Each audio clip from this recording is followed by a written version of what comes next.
Postoji ona stara poslovica o ukusima ne vredi raspravljati. Ili što reče jedan pesnik, kaže lepota je u oku posmatrača. Slažem se ja s tim, lepota je relativna stvar, ali isto tako možda bude i apsolutna. Recimo neki filozofi poput Kanta, oni su govorili da postoji apsolutna lepota, apsolutna simetrija koja je prirođena svakom čoveku da može da je shvati. Prirođena, mislim da čovjek ima usađen genetski kod za raspoznavanje šta je lepo, šta nije lepo. Znači postoje neke apsolutne lepote. To je kad je nešto proporcionalno i u skladu sa prirodom. To bi bilo nešto apsolutno lepo. Uvek možemo da prepoznamo čak i malo dete koje nikad nije videlo neku životinju, primer konja.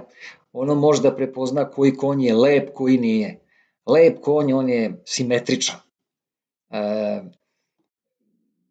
Ima sjajnu dlaku. Na prvi pogled deluje mnogo uzvišenije nego neko kljuse, recimo, primer. Tako je i s ljudima. Zna se otprilike šta je lepo, šta nije lepo, šta je zgodno, šta nije zgodno. Uzmimo onaj zlatni presek koji je još pominjao Leonardo da Vinci. Taj odnos, čini mi se u brojkama, je 1:1,36. To znači otprilike da ako je neko zgodan, gornji deo tela mu je 1, a od stomaka naniže noge su 1,36. U tom odnosu treba da bude telo. Mislim, to ne znači da je dužina 1 metar gornji deo, a 1,36 m noge. Mislim, dobro, ima verovatno i tako visokih ljudi, to bi bilo 2,36 m, nego se misli na proporcije. Sad to stavite nekih recimo 70-75% od toga i onda ćete dobiti proporcije koje su imanentne prosečnom čoveku. A ako taj odnos recimo kod nekog je možda 1:1, to već nije dobar odnos i tu se već vidi neka disproporcija i to nije taj zlatni presek idealan i to nije apsolutna lepota. Znači postoji relativna lepota i apsolutna lepota. Naravno, ovo sve ćemo danas da govorimo u kontekstu potencijalnog partnera ili partnerke. Govorimo naravno o ljubavnim odnosima i vezama, pošto vas to najviše i zanima, ali da probamo, pošto ja poštujem svakako i razumem da se nekom može svideti, a nekom drugom ne. To je stvarno relativna stvar i o ukusima ne vredi raspravljati. Ali hajde ipak da nekako to što je prilično apstraktno, da to svedemo na neke brojeve. Znači danas ćemo da govorimo o nekoj klasifikaciji potencijalnih partnera ili partnerki. Klasifikaciji više u fizičkom smislu nego u nekom mentalnom, zato što je taj mentalni deo malo teže oceniti. Grubo rečeno, ako da budemo sad praktični, ovo je bio neki malo teorijski uvod, a nadam se da vas nisam smorio s njim, a sada malo idemo na praktičnije stvari koje će biti dosta zanimljivije. Grubo rečeno, možemo napraviti neku klasifikaciju kako neko izgleda, potencijalni partner ili partnerka.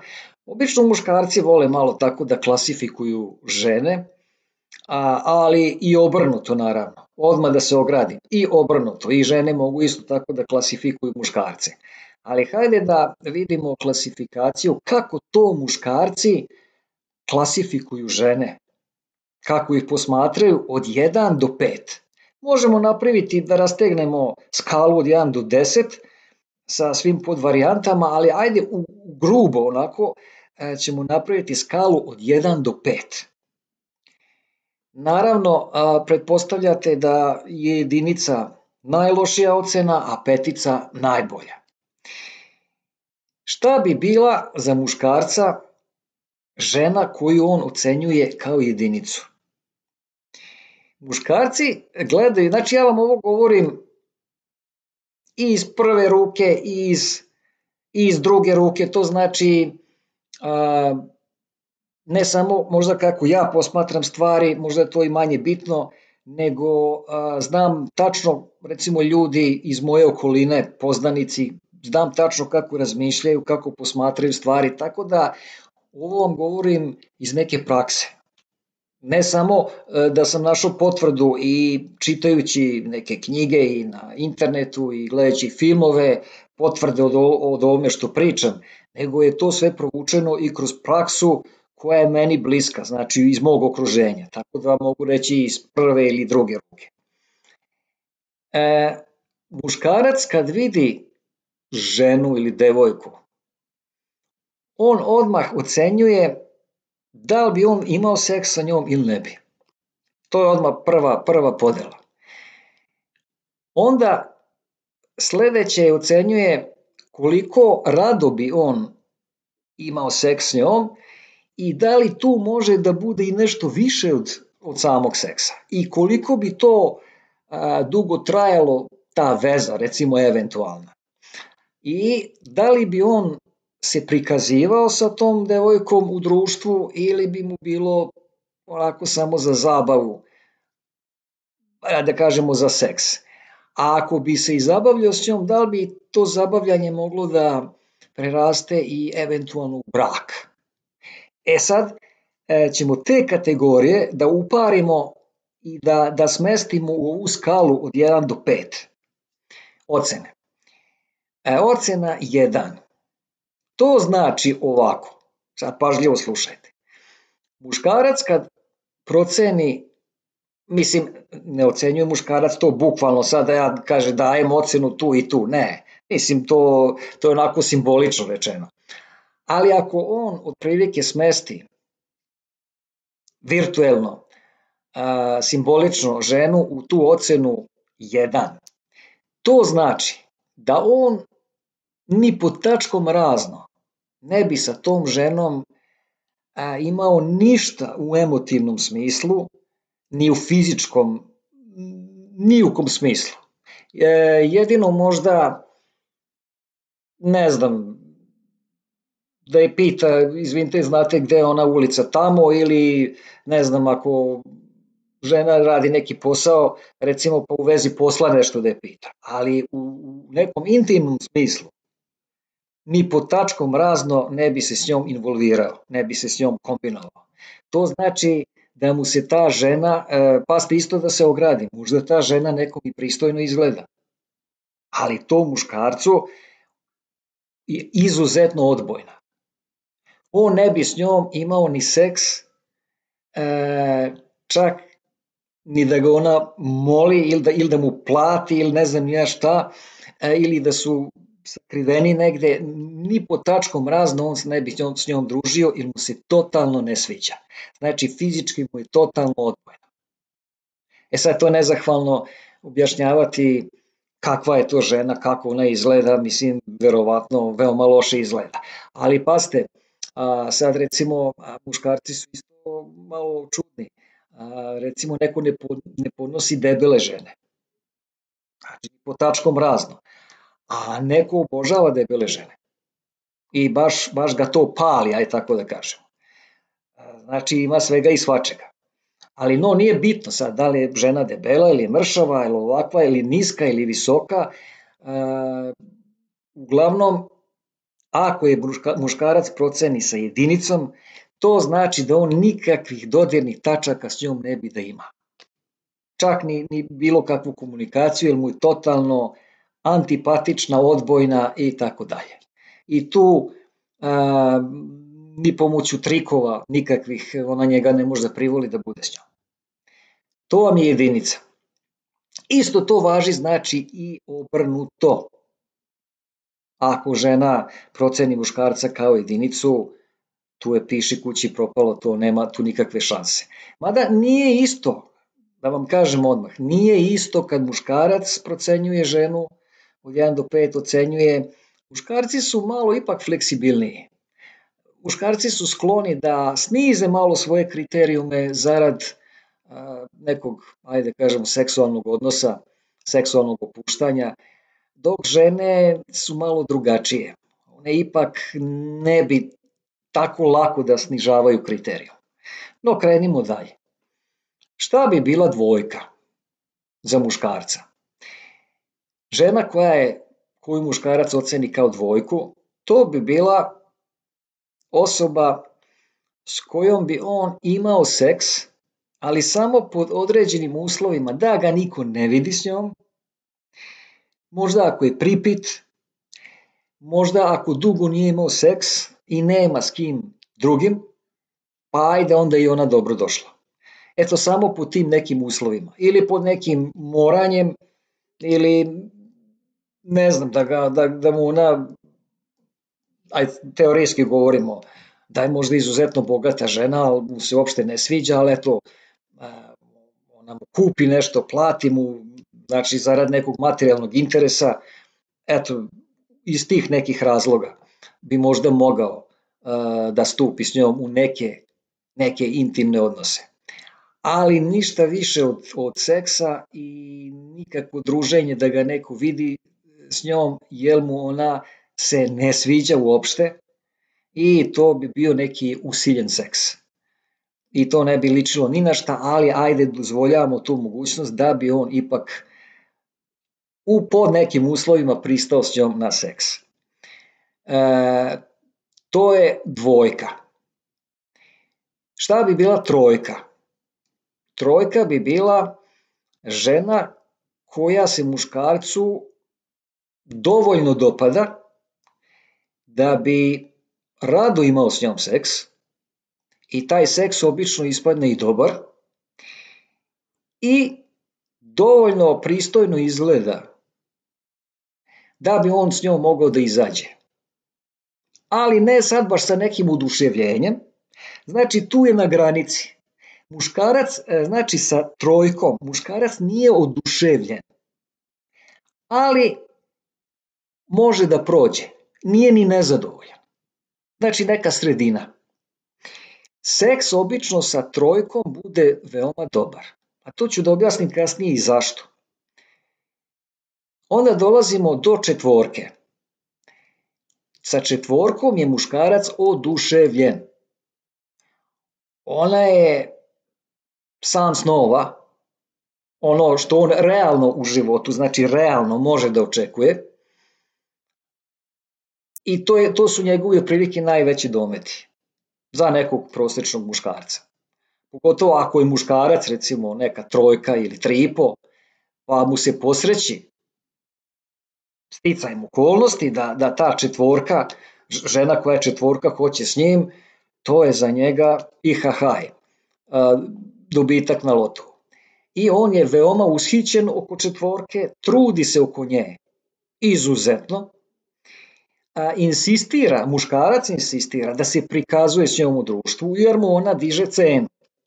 Pogotovo ako je za ocenu ili pola ocene bolja od njega, tu njemu diže cenu.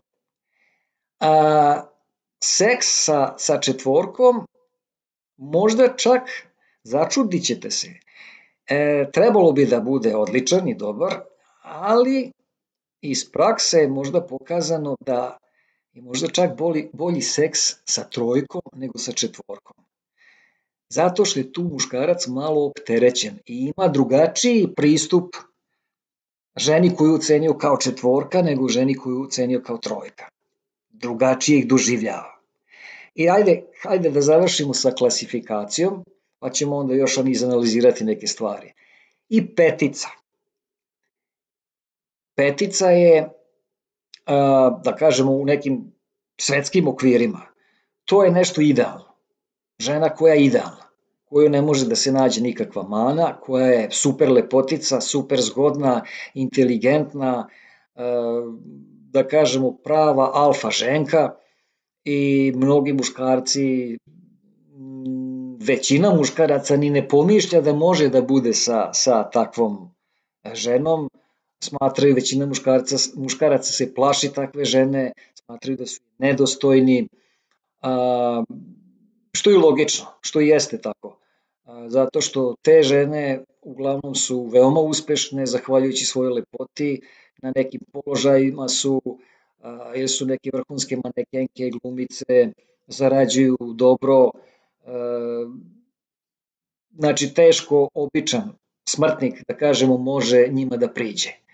A i kada bi im prišao, možda im priđe samo neko ko je skoro ravan njima, znači muškarac koji je minimum 4 ili 4+, ali koji ima i zaleđinu, koji sigurno u današnje vreme mora da bi imao takvu ženu, mora da zarađuje dobro, mora da je finansijski jači od nje, jer što bi ona bila sa nekim ko finansijski lošije stoji od nje i ko je možda malo lošiji po izgledu, što bi ona to priuštila sebi kad može da nađe boljeg, može da nađe isto lepo ko i ona i bogatijeg. Tako da u realnosti te žene su uglavnom za većinu muškaraca nedostižne, one su im samo pusti san. To bi bila petica. U petici muškarci verovatno i ne razmišljaju. A ako se kojim slučajem nekad nekom muškarcu, eto pukom slučajnošću, srećom ili ne znam ni ja u kojim okolnostima desi da bude sa peticom, on je tu prilično, da kažemo, ima neku zadršku prema njoj, opterećen je njenim izgledom i tu seks možda bude čak i loš što se tiče muškarca, jer on tu ne ispoljava, ne može da ispolji svoje sve kapacitete. A ako pak se opusti, naravno to će mu biti vrhunski doživljaj kojeg će se sećati, koji će ga podstrekivati koji će mu reći eto vidiš sve u životu moguće. I onda će on, ali će on onda s druge strane će da visoko digne svoju lestvicu tražeći kvalitet i onda ako bude tražio samo tog kalibra žene koje su petica, što će mu predstavljati veoma velik napor da drži taj nivo, onda će biti nesretan, zato što je previsoko digao lestvicu. Znači, to je tih 5 ocena. Naravno, postoje ocene između. Najčešće ocene koje su između 2 i 3, 2,5. To je da bi muškarac i sviđa mu se i ne sviđa mu se, možda bude s njom, a i ne mora, to je tako 2,5. Pa 3,5 to je već vrlo poželjna žena, između 3 i 4 to je 3,5. To su te varijante koje su između, ali njih sad da ne pominjemo da ne bi mnogo širili priču i da se ne bi izbunjivali. Ovo što sam objasnio, da podcrtam, 1, to ne dolazi u obzir uopšte, ni u kom smislu, 2, možda dođe u obzir, ali da vas niko ne vidi sa tom osobom, jer neprimerena vam je ta osoba, ne sviđa vam se, to je čisto za ne daj Bože, možda prođe. 3, već vam se sviđa, već možete i da izađete s njom, seks je dobar, ali sad niste baš nešto oduševljeni, ali je korektno, ok. Sa 4 ste oduševljeni i smatrate to nekim svojim životnim dometom i tu već može da se razmišlja o ozbiljnoj vezi i o braku. Muškarci se uglavnom zaleću na 4, pošto nisu im sve devojke 4, naravno, nego ponekad naiđu neku 4, onda su već spremni da se žene s njima. 5 to je već za mnoge muškarce nedostižan san. Isto je tako i za žene, sa nekim malim razlikama. Isto i one klasifikuju tako muškarce, ali žene su malo specifičnije i one to drugačije posmatraju. Sad da vidimo zašto je seks sa 3 možda bolji nego sa 4. Sa 4 je muškarac, prosečan muškarac, recimo da je muškarac 3,5, a žena je 4. Obično to tako nekad i bude, ne nekad, nego u dosta slučajeva, bude da žena je malo za pola ocene bolje izgleda od muškarca, ali zato recimo muškarac i uspešniji finansijski, pa onda se oni tu uklope. Ženi je potreban neko stabilan finansijski, lepoj ženi, a muškarcu je potrebna lepa žena da se s njom prikazuje. I onda se oni tu nađu svoj interes. Muškarac, ako je malo izgledniji od žene, recimo da je muškarac 3,5, a nađe ženu koja je 3, seks s njom će biti opušten jer muškarac tu samouveren. Nije opterećen to što žena bolje izgleda od njega, pošto on je tu negde ko ona ili malo bolji, i on prilazi njoj neopterećeno. On tu dominira i on je svestan da dominira. I ta žena pokazuje da joj se on jako sviđa i muškarac je tu totalno relaksiran. A kad je muškarac relaksiran, onda je spreman da se koncentriše isključivo na seks, na taj fizički deo. Nije opterećen sad kako će ona to da doživi, svaki njegov pokret ili gaf, kako će ona da tumači, nije mu bitno toliko, jer on ne planira s njom ne znam šta, samo običan seks. I zbog toga je taj seks dobar, jer kad se vi koncentrišete na nešto i mislite samo o tome što treba da uradite, onda to dobro uradite. Ako vi treba nešto da uradite, a mislite o 1000 drugih stvari koje prate tu stvar koju treba da uradite, nećete biti dovoljno koncentrisani, a dobar seks ne trpi dekoncentraciju. Tu je bitan fokus, jako. Zato je seks sa nekim s kim nismo opterećeni, ako nam se dovoljno opet sviđa da nas seksualno uzbudi, s takvom osobom je seks dobar. A to je prilike za muškarca od 3,5, to je žena 3. Pak, ako vidimo, ako muškarac ima 4 ženu i treba s njom da ima seks, tu će biti opterećen. Ona bolje izgleda od njega i on ima tremu. I neće toliko biti opušten kao sa 3. Neće biti toliko egzibicija, da kažemo, neće pokazati muškarac svoje seksualne mogućnosti i umeća. Možda sa 3 recimo može da, primer, izdrži 3 sata seksa bez prekida, a sa 4 ona u njemu izaziva drugi impulse u mozgu. Ona mu se jako sviđa i vrlo verovatno da će muškarac sa ženom koja mu se jako sviđa pre i da završi taj seksualni odnos koji neće toliko trajati. Iz više razloga. Zato što će ga nagoniti ta misao da mu se ona jako sviđa, da što pre završi seks, ne svojom voljom, nego prirodno, i bit će opterećen da je slučajno nešto ne uvredi, ne povredi, možda samom tom, ako je recimo potentan muškarac i može dugo, možda će misliti da to njoj ne odgovara, da je osetljiva, da je to finija, da znate na šta mislim. I to će ga malo inhibirati u njegovim seksualnim umećima i nekoj izdržljivosti i tako dalje. Dok se ne oslobodi. Ako oni uđu u neku ozbiljniju vezu, pa se on oslobodi, onda će sigurno i da pokaže sve svoje kapacitete.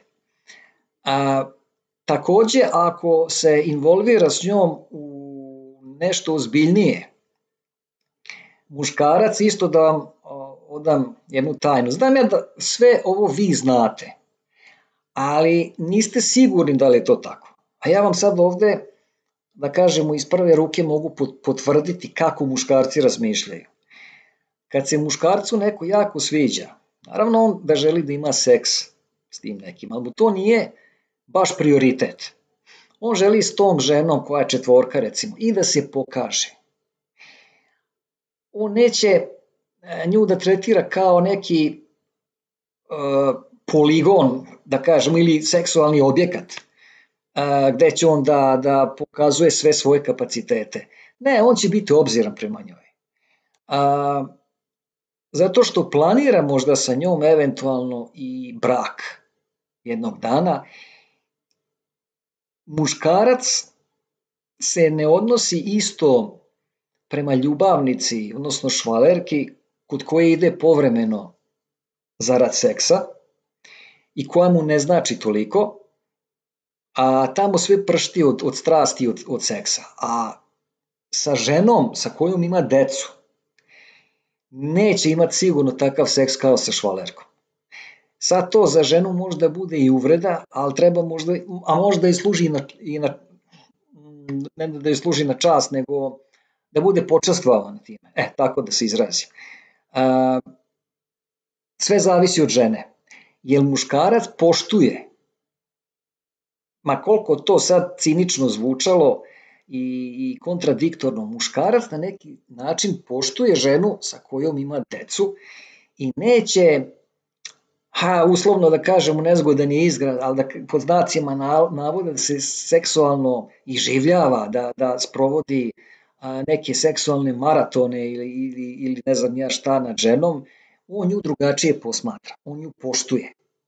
Poštuje kao osobu, poštuje više nego švalerku. Švalerku ima da bi se seksualno iživio. I to švalerka zna, ljubavnica, i ona nema ništa protiv. I ona ga pušta. Ali ženu poštuje jer ima s njom decu. Čak i da nema. Nju je odabrao za ženu i ne može s njom da postupa, barem u njegovoj glavi, tako kao sa, recimo, ljubavnicom ili sa nekom koja mu onako usput ili neka za jedno veče i tako dalje. To su potpuno druge relacije i potpuno druge situacije. Znam, kao što rekoh, da vi to sve znate, ali nije loše to podcrtati malo. Čisto da vam dam potvrdu. Znači, u ovom videu smo govorili uglavnom o muškarcu, kako on doživljava žene i kako ih klasifikuje od 1 do 5. To isto možemo da primenimo i da kažemo da i žene tako klasifikuju muškarce sa nekim svojim specifičnostima. Eto, toliko za ovaj video. Naravno, pričat ćemo još na ovu temu, ima mnogo povezanih videa, samo pročešljajte malo moj kanal, naći ćete svašta zanimljivo i uglavnom sve vam je to pričano iz iskustva. Znači, nisam ja to pokupio od nekog, da sam negde čuo, sve su to uglavnom lična iskustva i ono što tvrdim, to zaista jeste tako. Tako da možete da imate pouzdanja u to što pričam. Toliko za ovaj video. Ako vam bio od koristi, lajkujte, delite i prijavite se na moj kanal, a mi se vidimo u nekom novom videu. Prijatno!